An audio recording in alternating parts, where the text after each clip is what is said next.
alors aujourd'hui on se retrouve pour une vidéo tuto sur l'oracle Lunisol. Je vais vous donner des clés afin de bien interpréter un tirage avec l'oracle Lunisol et vous montrer les mécanismes pour bien comprendre en fait comment fonctionne le jeu. Donc si vous avez l'oracle, n'hésitez pas à le tester et à y travailler dessus. Si vous n'avez pas l'oracle, peut-être que cette vidéo va vous donner une idée de comment fonctionne ce jeu. Voilà, donc avant, il faut bien comprendre que ce jeu a des énergies solaires et lunaires, a été travaillé sur ces énergies-là. Et du coup, d'un simple coup d'œil, on va vite comprendre ce qui se trame dans une situation avec un tirage. Alors, je vais essayer de bien vous expliquer les étapes, ce qui est assez compliqué parce que quand on a l'habitude d'utiliser le jeu, tout se fait automatiquement, c'est-à-dire que je ne décompose pas, tout arrive de façon naturelle et automatique. Et là, il va falloir que je décompose chaque étape et j'espère du coup ne pas trop me perdre et bien vous expliquer ces clés de compréhension. Alors, on va partir sur un tirage en 5 cartes. Ce sont les tirages que je préfère exécuter parce que je les trouve dynamiques, je les trouve complets. Donc je trouve qu'ils sont assez intéressants à interpréter. Si vous avez des questions d'ailleurs avant de commencer, concernant l'oracle Lunisol, concernant l'approche, concernant son utilisation, concernant certaines cartes, quelque chose que vous voulez approfondir, etc. Surtout n'hésitez pas et lors de vidéos tuto, je répondrai à vos questionnements. Allez, donc on va partir sur, par exemple, une question. Alors, je vais poser mes cartes ici pour pas qu'elles gênent. Hop, je les étale, c'est bon. On va partir sur un questionnement. Qu'est-ce qu'on pourrait se dire? On va imaginer quelqu'un qui vient pour savoir l'évolution de sa situation professionnelle. Voilà, question assez large. Et on va partir sur quelque chose de large. Allez, 5 cartes. Donc, 1, 2... J'espère que vous allez bien les voir. 3, 4, allez, celle-ci. 5.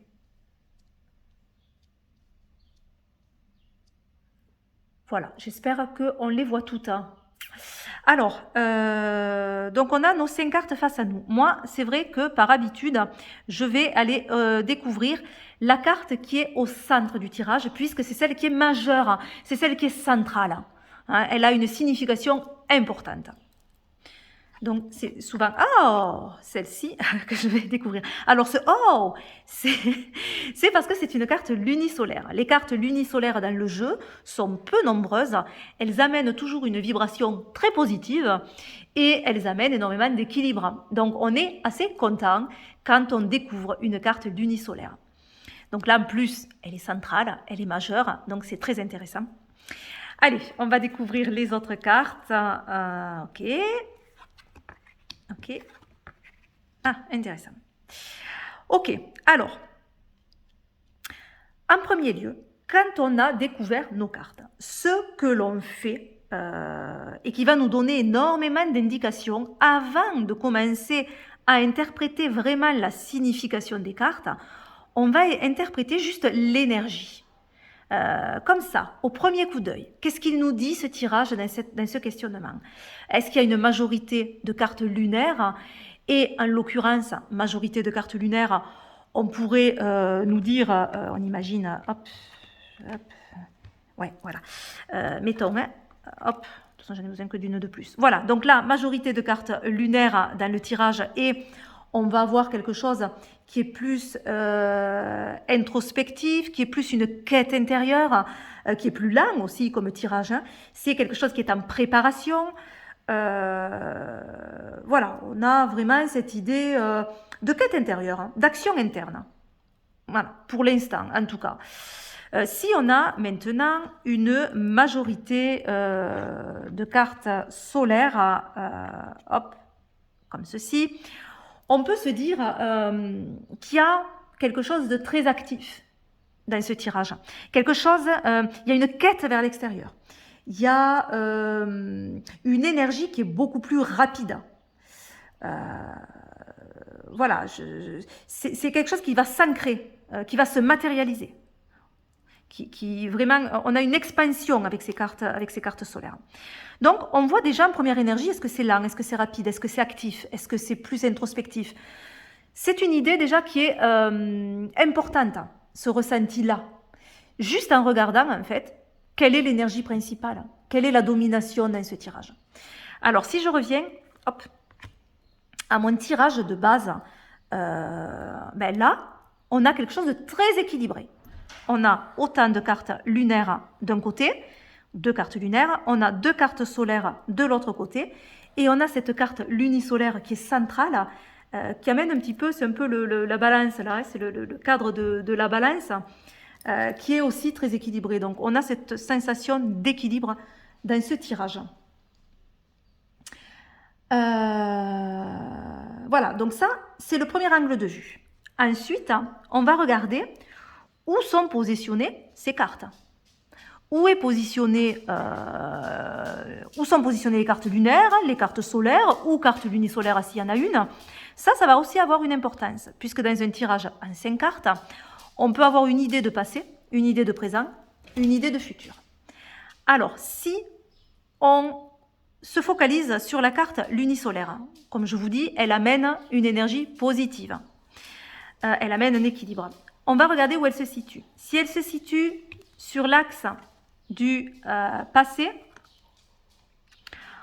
on va avoir une idée de potentialité. Potentialité qui est positive, de potentialité équilibrée, quelque chose vraiment dans nos acquis qui va être intéressant. Si elle se trouve, comme dans ce tirage, au niveau central, au niveau du présent, on va avoir une idée d'opportunité de transformation. Là, maintenant, il y a une opportunité de transformation positive, bien sûr. Si elle se trouve sur l'axe du futur, ici, on va avoir une évolution qui va être positive. Voilà, donc on va aller voir où se trouve du coup cette carte lunisolaire, ça va nous donner des indications. Mais pareil pour les cartes lunaires, ça va être très intéressant. Alors si je remplace ma carte lunisolaire par exemple, voilà, une carte solaire, on voit qu'on a, même si on gardait celle-là hein, de toute façon, hein, on voit qu'on a comme quelque chose qui est partagé en deux. Lunaire, solaire. Il y a une scission presque. Et ça, c'est intéressant, cette scission. Parce qu'on voit comme si on tournait une page sur quelque chose. Et c'est à partir du présent que ça tourne et que l'énergie solaire arrive. Il y a quelque chose d'intérieur qui va laisser place à quelque chose qui va être extériorisé à partir du présent. Si on a une carte à partir du présent qui est lunaire, ça sera un petit peu plus tard. Mais on va aller vers ça. Hein, voilà. Mais on voit bien une scission. Et avec cette carte, pareil. L'équilibre se fait et amène à cette scission. Par cet équilibre-là. Ça peut être aussi durant l'automne. Hein. Ah, mais là, je suis déjà dans l'interprétation des cartes. Donc, on n'en est pas là encore. Voilà. En tout cas, on a un jeu qui est scindé en deux. Avec des énergies marquantes complètement opposées de chaque côté. Si je prends exactement les mêmes cartes, exactement, hein, mais que cette fois, on va faire comme ça, et on va faire, hop, non, on va mettre, voilà, par exemple, voilà, par exemple, on a un tirage comme ça. Ça nous change complètement. Pourtant, c'est exactement les mêmes cartes. Mais on a une idée qui est complètement différente. C'est-à-dire que là, il y a plus une prise de conscience qui va être centrale et qui va faire que malgré les bagages que l'on a, malgré les potentialités que l'on a, qui sont très intéressantes, donc du coup au niveau professionnel, puisque la question est au niveau professionnel, et qui a amené de belles réussites, au niveau professionnel, il y a quand même une prise de conscience intérieure. On a quelque chose à traverser, à faire évoluer. On va être peut-être en plein doute, mais ces doutes vont nous permettre de faire évoluer et de mettre fin à quelque chose. Cette fin, après, on va aller voir qu'est-ce qui va arriver par cette fin. Qu'est-ce que ça va nous amener? On va pouvoir recouvrir, on va pouvoir aller voir exactement. Mais On a une énergie positive et solaire qui s'inscrivait sur l'extérieur, qui est encore présente, qui va laisser place dans le futur à quelque chose de plus intériorisé. Voilà, donc message complètement différent malgré les cartes qui sont les mêmes. Voilà, alors on reprend, je crois que c'était ça, hein. On reprend les cartes comme elles étaient. Voilà, donc on va regarder comment elles se positionnent, ces cartes. Après, on peut avoir, par exemple, alors on va, hop, changer et prendre, par exemple, hop, on peut avoir 1 sur 2, comme ça. Une énergie qui est entrecoupée, c'est-à-dire qu'on passe d'une énergie lunaire à une énergie solaire, à une énergie lunaire, à une énergie solaire, à une énergie lunaire. On a comme ça une danse entre les deux énergies à voir dans le tirage, parce que ça peut parler de dualité. En premier lieu, on peut ressentir une dualité dans ce tirage-là, quand les énergies comme ça sont si entrecoupées.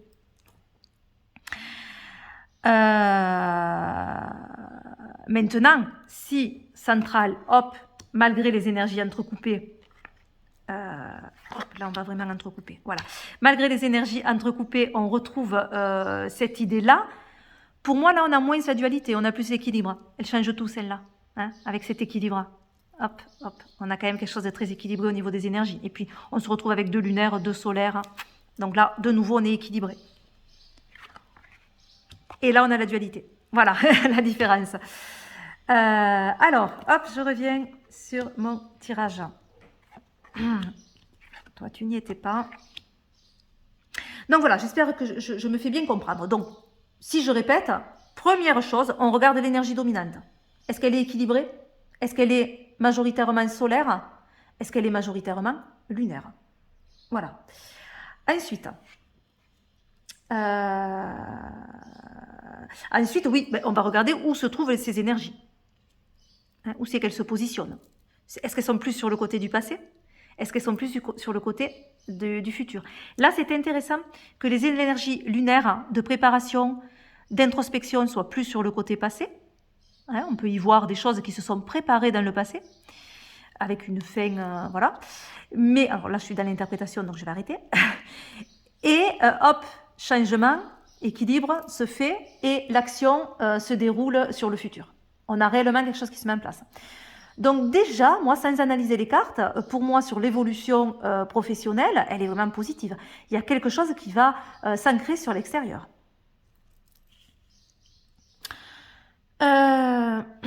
Ensuite, qu'est-ce qu'on va regarder? On va regarder également s'il y a la présence de cartes domaine en relation avec la question.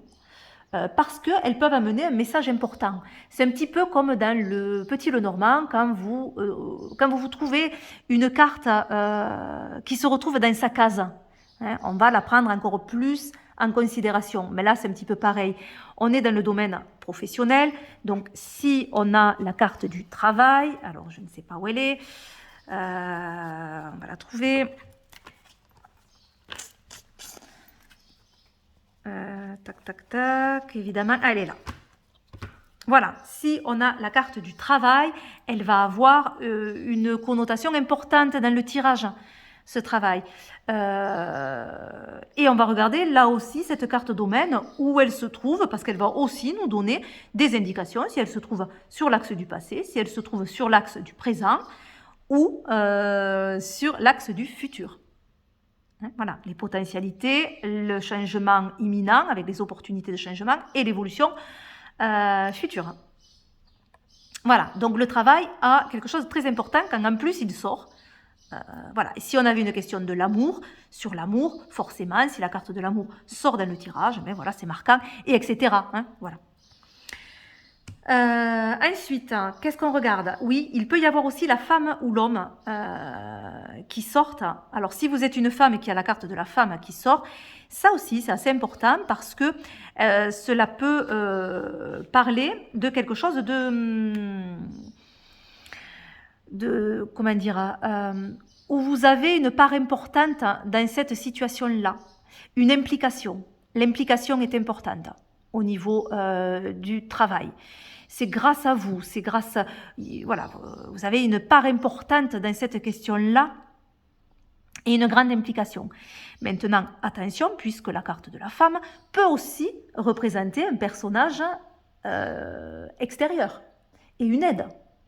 Alors, pour savoir si c'est une aide, si c'est un personnage extérieur ou si c'est vous, ce que vous pouvez faire, c'est une convention avec votre jeu, recouvrir la carte de la femme, et si c'est vous, ben, ça sera représenté par une carte lunaire, forcément, hein, puisqu'on est dans quelque chose d'intérieur, d'intériorisé.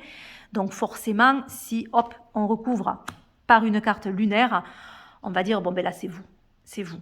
Et vous avez une implication importante dans cette évolution professionnelle. Si maintenant vous recouvrez avec une carte solaire représentant l'extérieur, ça peut être l'aide d'une personne extérieure. Voilà, donc en recouvrant, hop, on a un petit peu plus d'informations. Donc là aussi, le personnage, on va regarder aussi où il tombe, puisque ça nous donne, pareil, d'autres indices d'interprétation. Ensuite, qu'est-ce qu'on va regarder? Eh bien, maintenant qu'on a vu tout ça, on va pouvoir réellement interpréter les cartes. Et interpréter la signification de chaque carte. La signification, on la regarde de façon séparée, mais après, les interactions qu'il peut y avoir entre ces significations-là. On peut voir aussi s'il y a une dualité entre certaines cartes. Là, il n'y a pas de dualité. Mais par exemple, qu'est-ce que je pourrais avoir en dualité? On peut avoir celle-là et... Où c'est quelle est l'autre? On peut avoir les deux encres. Voilà, les deux encres, on a quelque chose qui rentre en dualité. Voir si elles sont à côté ou pas. Mais là, on a le lâcher-prise, l'abandon et quelque chose qui parle de constance et de stabilité. Donc il y a comme ça quelque chose qui rentre en confrontation et qui peut être intéressant. Donc on va interpréter fossile argenté, le détachement, la fin, hein, quelque chose peut-être de difficile dans le passé, une fin difficile que l'on a dû gérer au niveau professionnel, qui a peut-être laissé des marques, mais qui nous a également peut-être libérés. Hein, qui a libéré la personne, je ne sais pas si on se le fait pour soi ou pour une personne, mais voilà. En tout cas, il a fallu se détacher de quelque chose. Hein, et cette fin a amené une nouvelle évolution. Déjà de façon intérieure, c'est-à-dire qu'il y a eu une prise de conscience, il y a eu des choses difficiles qu'il a fallu gérer, et on a été obligé, pourquoi pas, de se mettre un coup de pied aux fesses et d'avancer, malgré ces difficultés. Ces difficultés ont peut-être duré un certain temps. On a deux cartes lunaires sur les cartes du passé. On a peut-être cette notion que ça a été long, hein, il y a quelque chose de long. Mais l'évolution s'est faite petit à petit, marche après marche. Et peut-être que grâce à cette fin, on s'est recentré sur quelque chose de plus sensé, de plus juste pour nous-mêmes. Sur l'axe du présent, on a cette récolte. Alors, soit c'est quelque chose qui va se faire sur l'automne, à voir. Soit c'est grâce à tout ce travail qui a été fait, ce travail aussi intérieur, ces prises de conscience, cette évolution, que les choses vont se mettre en place. Ça y est, on y est. Par contre, c'est maintenant, ça y est. On va pouvoir déclencher vraiment quelque chose à partir de maintenant. Donc, tendez les bras parce que des choses arrivent et des opportunités se présentent. C'est le moment de la récolte. Cette récolte, elle amène un nouvel éclairage, elle vous réchauffe, elle vous ramène une belle énergie avec la clarté. Elle permet aussi d'y voir plus clair sur une période un peu confuse. La lumière revient sur cette obscurité. Hein, on voit vraiment quelque chose d'obscur ici, quelque chose de très clair là. Donc, enfin, on retrouve cette lumière. On retrouve cette vérité aussi, pourquoi pas. Moi, j'ai une notion avec ces deux cartes de quelque chose de très centré, hein, avec ce rayon lumineux qui amène comme ça un axe. Et ici, ce personnage qui montre aussi un axe. Pour moi, on a quelque chose de très centré. Donc, on revient sur quelque chose de beaucoup plus centré, beaucoup plus clair aussi. Et avec la lavande, on a cette notion de vitalité, d'énergie qui va être retrouvée et qui va faire du bien. Et cette lumière éclaire cette énergie de vitalité, de guérison aussi. Hein, on disait qu'il y avait des choses difficiles, on a cette guérison qui arrive sur le futur. Après, cette carte aussi, à voir, peut parler de tout ce qui est du domaine de la santé, puisqu'on est dans le cadre professionnel. On peut y voir aussi tout ce qui est domaine de la santé, du bien-être, pas que de la santé, de tout ce qui est bien-être en fait, et prendre soin des personnes. Voilà, à voir. Mais ça, on le verra si on recouvre les cartes, on peut avoir un complément d'information. Voilà. En tout cas, il y a une très bonne évolution au niveau professionnel et qui devrait arriver assez rapidement. Ensuite, qu'est-ce qu'on va regarder? On va regarder la numérologie. Puisque ce jeu, alors attention, c'est pas un jeu numérologique. Pas du tout. Mais c'est un jeu qui a été travaillé aussi avec la numérologie pour amener des axes supplémentaires de compréhension. Donc on peut l'utiliser aussi dans son interprétation. Alors ce que l'on peut faire, on peut aller voir les nombres qui se répètent. Est-ce qu'il y a un nombre qui se répète dans ce tirage? Si oui, lequel? Et là, en fait, il y a deux nombres qui se répètent. Déjà, celui-là est marquant. Ça, je l'ai vu de suite. On a un 26-62. 26-62. Hop. Donc, très important, cette énergie 8. Elle arrive 2 fois, cette énergie 8. Et puis, on a 2 fois l'énergie 1, avec le 10 et le 19. Et on termine avec une énergie équilibrée du 6. Le 6 qui ramène cet équilibre, cette harmonie, cette douceur. Mais on a le 8 et le 1. Le 8 et le 1, c'est deux énergies en plus qui sont assez similaires sur certaines choses, en tout cas sur cette idée d'indépendance, sur cette idée de reprendre le pouvoir en fait. Et ça, c'est intéressant, c'est très intéressant au niveau professionnel. Peut-être que là, il est intéressant de reprendre le pouvoir sur soi. Il est peut-être intéressant aussi tout ce qui est du domaine de l'auto-entreprise ou du domaine de travailler pour soi, qui peut être très important avec un 1 et un 8.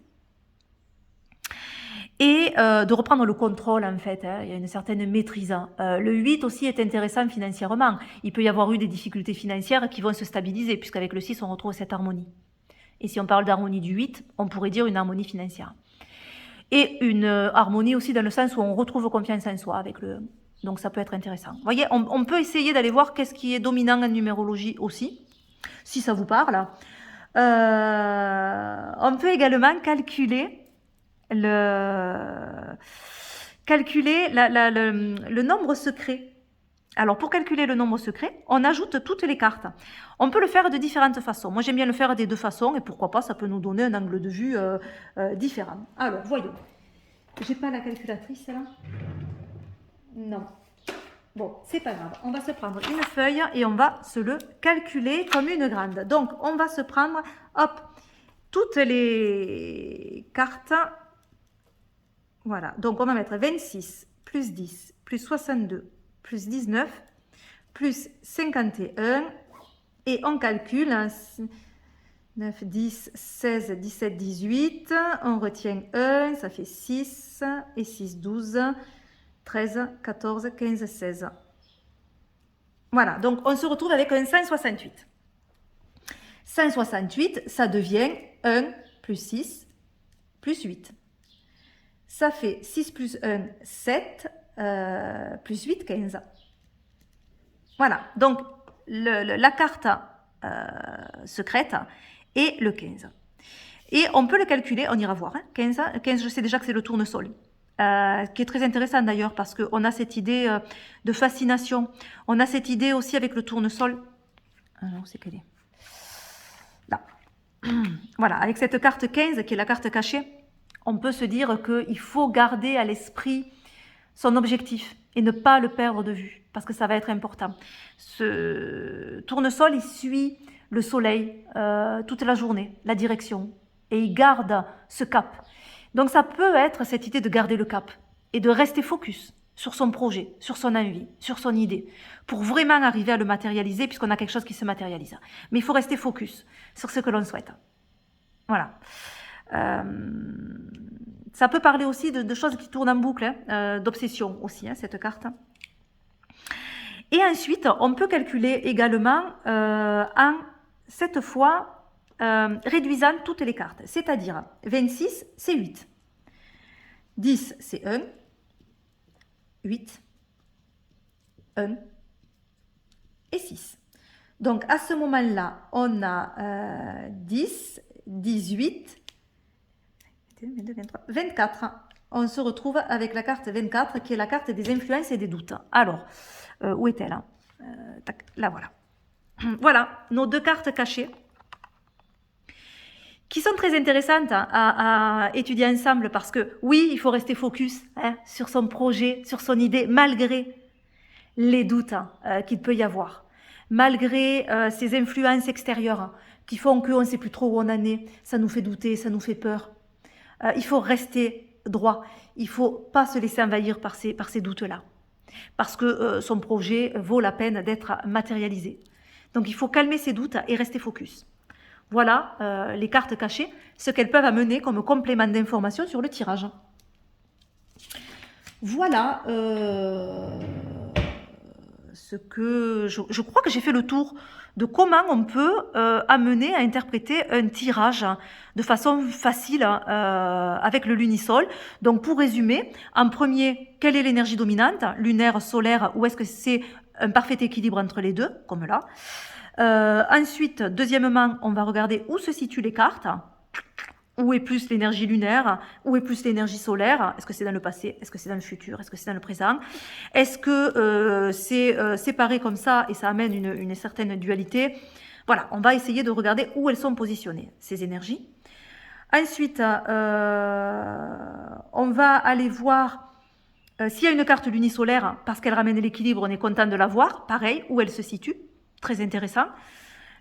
Potentialité, opportunité de changement et bonne évolution des choses. On va regarder les cartes domaines et pareil, où elles se situent. Donc on va aller voir si la carte domaine, elle se situe dans le tirage et où elle se trouve. Pareil pour la carte personnage. Et ensuite, on interprète réellement les cartes en faisant des liens et en voyant s'il y a des choses qui s'opposent dans le tirage. Et ensuite, on peut ajouter la numérologie qui peut nous donner une indication. Et on va aller calculer la carte cachée, les deux cartes cachées du tirage. Voilà, je crois que j'ai fait le tour sur ce que je voulais vous expliquer. Alors j'espère que j'ai été claire, vous me le direz. Vous me direz si ça vous a aidé pour l'interprétation d'un tirage. Je vous fais plein de gros bisous et je vous dis à très vite. Bye bye.